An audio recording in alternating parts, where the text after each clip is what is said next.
성령이 강림하시고 나서 오순절의 사건이 일어나고 나서 교회에서 이제 양육과 구제의 체계가 잡히기 시작했습니다.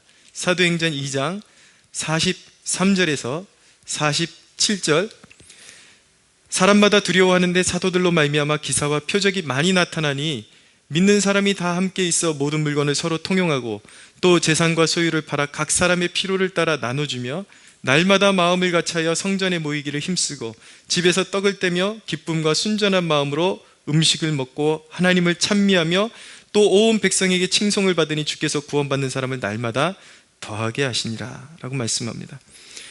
교회가 급속도로 사람들이 회심하니까 어떤 역사가 일어났습니까? 사람들이 매일매일 모이기에 힘쓰고 사도들을 통해서 양육을 받고 서로 떡을 떼고 서로의 재산을 팔아서 가난한 자를 돕는 그런 구제가 이제 활성화되기 시작했습니다.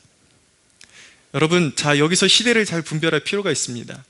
성령이 강림하셨는데 교회를 폐하셨습니까? 교회를 모으셨습니까? 교회를 모으셨습니다. 모임이 탄탄해지고 그들은 오직 주 예수 그리스도와 그분의 하나님의 영광을 위해, 우리 하나님의 영광을 위해서 그들은 매일 모여서 힘쓰며 기도하고 말씀을 전하고 서로 구제하는 일에 힘썼다라고 말씀하고 있습니다. 오늘날 목사들은 뭐라고 하던가요? 참 교회의 모습을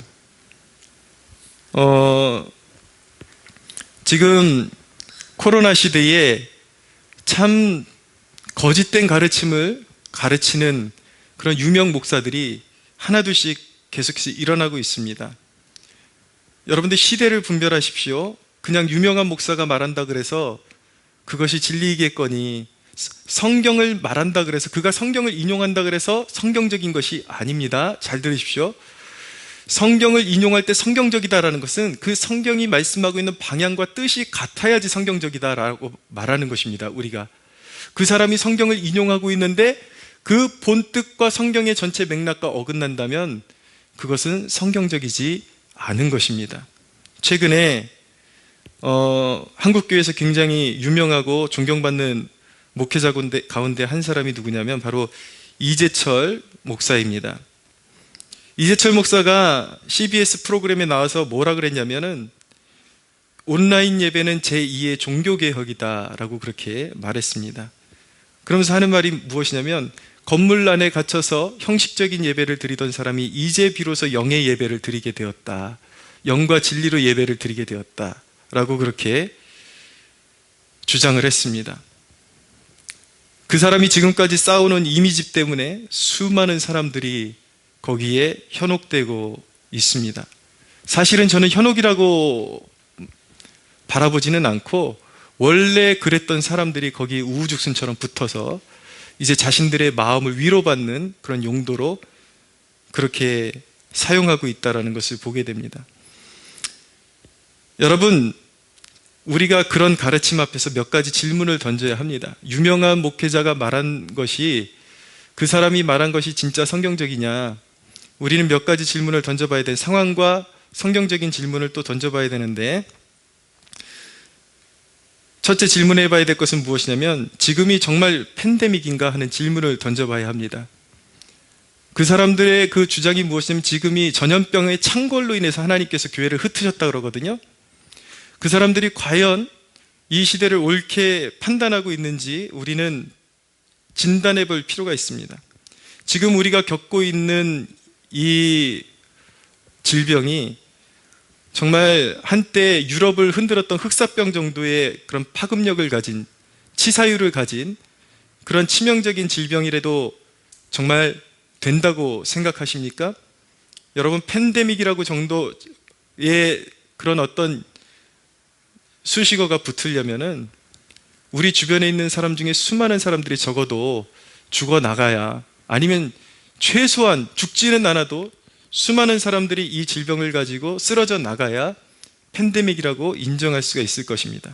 흑사병은 유럽 인구의 3분의 1을 앗아갔습니다. 이런 걸 보고 팬데믹이라고 하는 것입니다. 여러분, 솔직히 한번 대답해 보자고요. 우리 주위에 코로나로 몸져 누운 사람이나 죽은 사람 본 적 있습니까?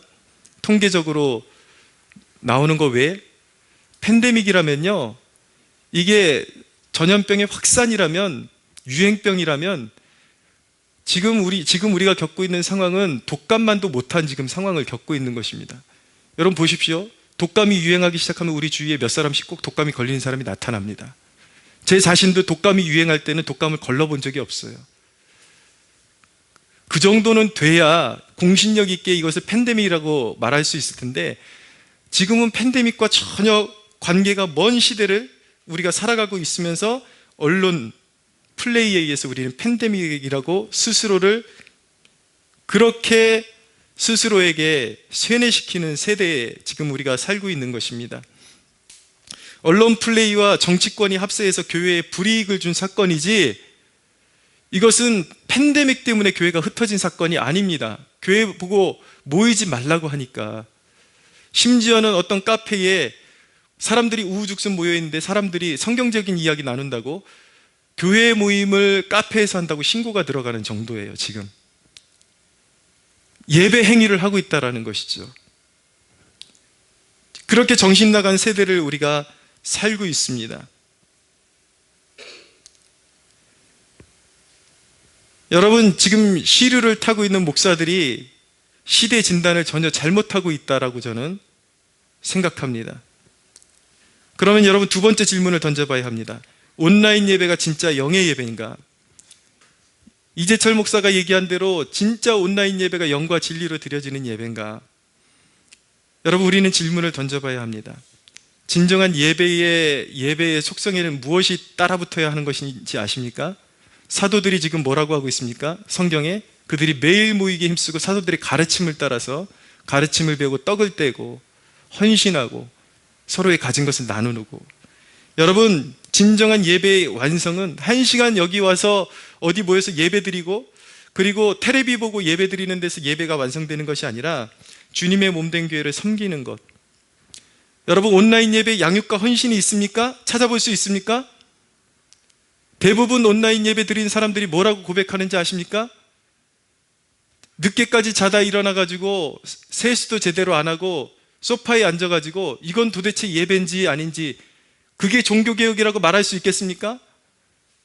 칼빈이 무덤에서 벌떡 일어나겠습니다. 마틴 루터가 천국에서 비명을 지르고 있을 것 같아요. 천국은 슬픔이 없는 곳이라 그랬는데 마틴 루터가 하나님 앞에서 비명을 지르면 좀 내려보내달라고 그럴 것 같습니다. 제가 지금 말을 굉장히 순화시켜서 하고 있다는 사실을 알아두십시오.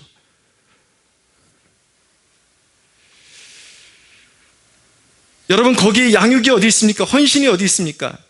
여러분, 거기에 물질로 하나님 앞에 헌신하는 교회의 몸된, 주님의 몸된 교회를 세우기 위해서 하나님 앞에 정성껏 드리는 예물이 있습니까? 거기 예물이 어디 있습니까? 증거하고 있잖아요. 지금 현실이. 수많은 교회에 지금 나오는 그러한 증언들이 무엇인지 아십니까? 사람들이 흩어져서 온라인 예배를 드리기 시작하면서 지금 교회가 문 닫아야 되느냐 말아야 되느냐 재정적인 그 난에 봉착해가지고 헌금이 안 들어와요. 그 얘기는 무엇인지 아십니까? 그 교회에 속한 사람들이 온라인 예배 드리면서 예물을 하나도 드리지 않는다라는 것입니다. 그 얘기는 무슨 얘기인지 아십니까? 사실은 온라인 예배조차도 안 드린다는 얘기예요. 맞는 말 아닙니까? 누가 온라인 예배 드리면서 헌금 제대로 하겠습니까? 예물 드리겠습니까? 그나마 그 중에 더 수많은 사람들은 온라인 예배 자체도 안 드리고 있는 사람들이 부지기수라는 것을 알게 됩니다. 어떻게 이따위 것을 갖다가 종교개혁이라고 말을 붙일 수가 있나요? 치매가 오지 않은 이상 신성을 모독하는 것이, 하나님의 이름을 모독하는 것입니다. 하나님의 교회를 짓밟는 것입니다.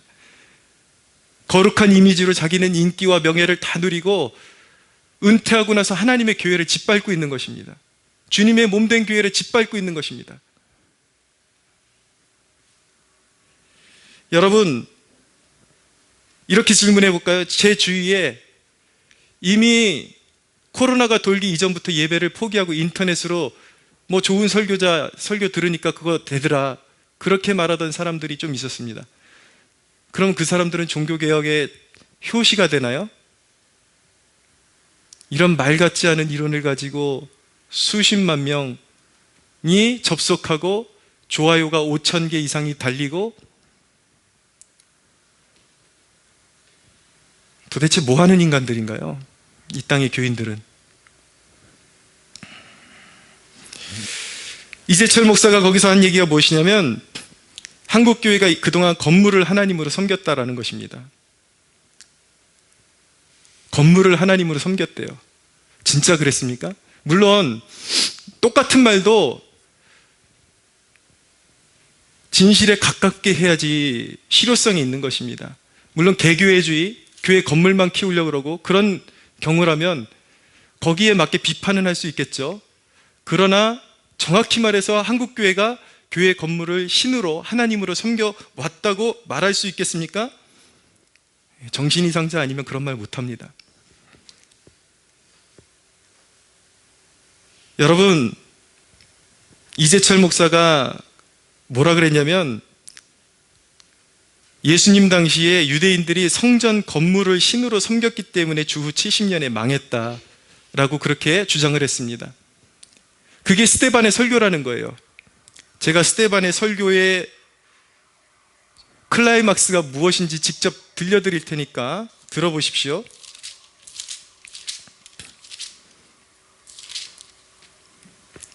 사도행전 7장 51절에서 53절입니다. 이 모든 것이 다 내 손으로 지은 것이 아니냐 함과 같으니라. 목이 곧은 목이 곧고 마음과 귀에 할례를 받지 못한 사람들아, 너희도 너희 조상과 같이 항상 성령을 거스르는도다. 너희 조상들이 선지자들 중에 누구를 박해하지 아니하였느냐. 의인이 오시리라 예고한 자들을 그들이 죽였고 이제 너희는 그 의인을 잡아준 자여 살인한 자가 되었나니 너희는 천사가 전한 율법을 듣고도 받고도 지키지 아니하였도다. 스데반의 설교의 클라이막스거든요. 무슨 말입니까? 유대인들이 성전을 하나님으로 섬겼기 때문에 망했습니까? 물론 부분적으로는 포함돼요.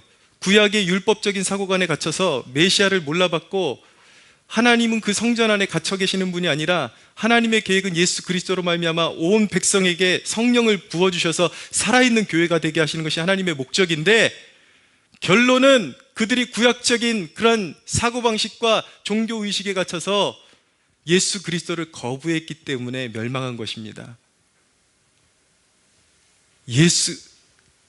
주후 70년대에 주후 70년 후에 예루살렘이 로마에 망한 이유는 성전을 하나님으로 섬겼기 때문이 아니라 예수 그리스도를 거부했기 때문에 하나님 앞에 징계를 받은 것입니다. 누가 건물을 하나님으로 섬겼다는 말입니까? 여러분, 교회는 주님의 예수 그리스도의 몸인 것입니다. 파란 짝만 있는 몸이 있습니까? 예배의 완성은 무엇입니까? 주님의 몸이 모일 때 예배의 완성이 되는 것입니다. 할렐루야. 머리, 팔, 다리, 손가락, 연약한 지체부터 해서 강한 지체까지 하나하나가 다 모여서 성령 안에 모여서 예배 드릴 때 그것이 진정한 예배라는 것입니다. 여러분, 주님의 몸된 교회를 부인하는 것은 이단적인 사상인 것입니다. 오늘날 이런 거짓된 가르침을 가르치는 목회자들에 대해서 성경이 뭐라고 말씀하고 있는지 들려드리겠습니다. 로마서 16장 17절에 있는 말씀 읽어드립니다. 로마서 16장 17절, 형제들아 내가 너희를 권하노니 너희가 배운 교훈을 거슬러 분쟁을 일으키거나 거치게 하는 자들을 살피고 그들에게서 떠나라. 이 같은 자들은 우리 주 그리스도를 섬기지 아니하고 다만 자기들의 배만 섬기나니 교활한 말과 아첨하는 말로 순진한 자들의 마음을 미혹하느니라.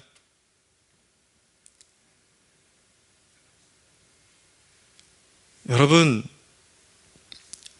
제가 이재철 목사님의 그동안의 사역을 봐서 이렇게까지 현란하게 비판을 하지 않으려고 했는데, 여러분, 설교자가 성경을 잘못 이해할 수 있어요. 저 자신도 그럴 수 있습니다. 그래서 때때로 약간의 그런 오차가 있는 그런 실수를 저질릴 때가 있어요. 의미를 좀 잘못 파악하거나 있을 수 있어요. 그러나 목회자가 저질릴 수 있는 실수와 완전히 성경의 맥락과 하나님의 뜻에서 벗어나는 거짓된 가르침을 가르치는 것은 전혀 다른 문제인 것입니다.